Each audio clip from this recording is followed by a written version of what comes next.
Step one of executing great barbell RDLs is making sure that your grip width and your stance width are aligned. Generally, you're going to use a similar stance and grip that you would use with your conventional deadlift, but it can vary a little bit. So if you're just starting out in your lifting journey, try doing a couple sets with pauses for your reps at the bottom of your RDL if you're unsure about your grip and stance width. Generally, by adding these pauses with a lighter weight when we're starting to acclimate to barbell RDLs, we'll be pretty quick to identify, okay, like this stance feels really weird. It doesn't feel comfortable. It's really hard to hold this weight and my hinging feels off. So try that out if you feel like your stance and grip are a little bit off. Generally though, you're gonna have, once again, a similar stance that you would with your conventional deadlift, and then your arms aren't gonna be so wide to where you're almost in like a snatch or a really wide grip, and then you're not gonna have them so in to where the arms could be knocking the knees in. So use those as your gauges for nailing your stance width and grip width.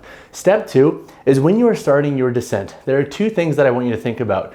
Number one, when you start your hinge, break at the hips first.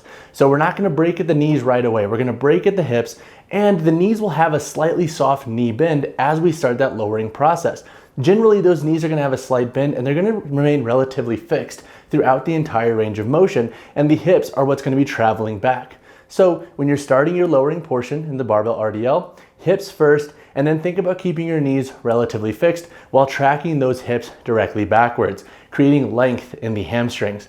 The second thing to think about when you're starting that lowering portion is that with your lats and with your upper body, we're not gonna have this big, proud, flared posture. Don't think about putting your scaps in your back pocket. Instead, just think about keeping those lats nice and contracted. Don't do anything over the top when it comes to like pulling the scaps and lats back. Just allow them to remain relatively static. This is gonna allow you to maintain a better torso positioning when we are hinging. So as opposed to like those cues where we're flaring the chest up, don't do that. Save yourself the trouble and give yourself a better hinge patterning by just allowing the lats to do their job and just keep your arms in their socket.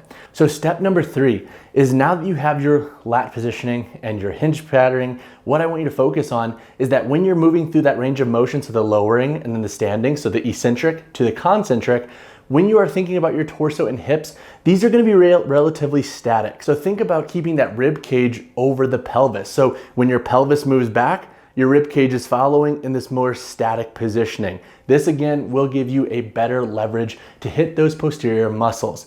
Step four is that when you are coming up in that concentric, I want you to focus on thinking about bringing the glutes to the bar. We do not need to ramp the bar up the legs. We don't need to drag the bar up the shins.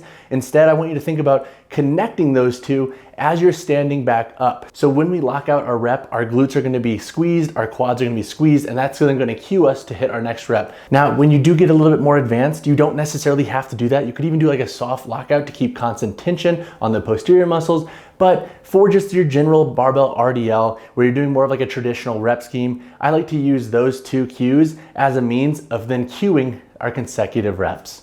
So of all the Romanian deadlift variations, I think the barbell is actually one of the tougher ones to conquer. And the reason being is that with our hands being fixed on that barbell, I think it could be a bit tougher for folks to conceptualize how to physically hinge and keep a bar path that's relatively vertical to create the most length on the hamstrings and glutes that we're going for.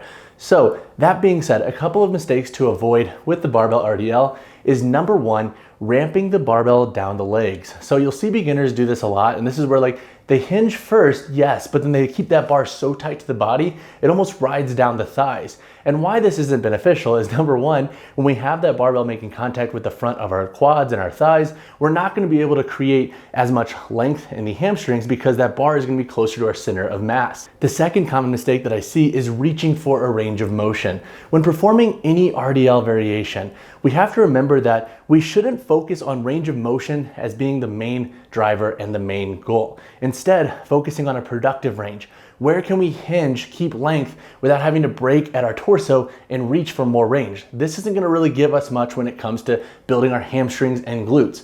So to avoid this, think about limiting your range of motion a little bit and using your hamstrings and glutes as a means. The moment you feel the tension in your hamstrings start to dissipate, and then you feel more tension in your torso and maybe lat by reaching, that's a good sign that you've now exceeded a productive range of motion for the muscles you are trying to build and target with your RDL.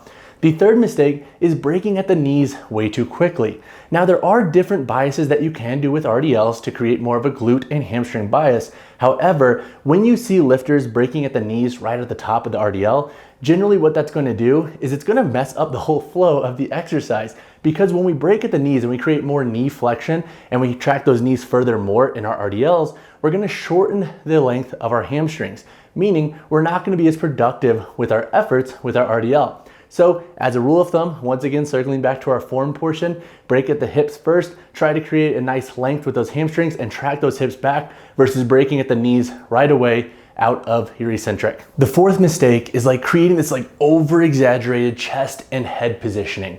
So instead of flaring up the chest and thinking about putting those scaps back, once again, just allow those arms to hang and allow those lats to just keep them in position and don't over cue this big retraction. Then as we start to do our reps, think about keeping that chin relatively tucked and then that rib cage in line with your pelvis, as opposed to looking up and extending. It's not that this is necessarily bad. However, when we're talking about effectively hitting the posterior muscles, this can take away from some of our efforts in creating length and really targeting these muscles with our RDLs. So now that we've talked on the form of RDLs and some common mistakes, let's talk about two programming aspects that I get asked all the time. The first is strap usage. When should you use straps for your barbell RDLs? Because we can load them a little bit heavier, this question is really common. So the way I like to look at it is just ask one simple question for every lifter or whoever is trying to use barbell RDLs, and that is, what is the goal of your barbell RDL sets? Is the goal to build the posterior muscles where you're gonna probably be using weight that your grip might not be able to handle for the volume of your sets? Or are you using barbell RDLs to build your grip? Once you ask this question, it should be pretty easy to identify if you should use straps. If you are trying to just build up the posterior muscles and you're not worried about building your grip, then use straps. They're gonna allow you to perform better reps and get a bit heavier with this exercise. If you're trying to build your grip, then you're gonna have to use grip as your limiting factor for loading. So you might not be able to move as much weight. However, your grip will then indicate how much you can physically do before your form starts breaking down. And that weight that you're gonna use is going to be better for building your grip as a whole. The second question that I get asked a lot is, when should I program barbell RDLs? And that's where there really isn't a one size fits all answer. For example, I'm not just gonna give you, oh, you should use barbell RDLs only for this day. That doesn't really tell us shit. And truthfully, we're also individual with our programming and goals, that we have to be dynamic in their usage based off of our goals of our programming. But generally speaking, a good rule of thumb for barbell RDLs, if you're programming for yourself and you're more of a beginner or intermediate, is using them after your barbell deadlifts. Since the bar is already set up, it's usually really easy for folks to do, especially in commercial gyms that might be a bit more crowded. Plus, since we were just working on our barbell RDL, we're already in this kind of more hinge focused patterning, so they can be a fantastic tool for really doubling down on the gains of our posterior muscles that we're getting on that day. You can also use them on your squat day or really any full body day. You can make them a primary movement. It doesn't really matter. What really matters is that you're using them in a means that is conducive to your programming goals, your energy levels, and what you're trying to accomplish, whether that be building the posterior muscles or just improving your grip and hinge mechanics as a whole.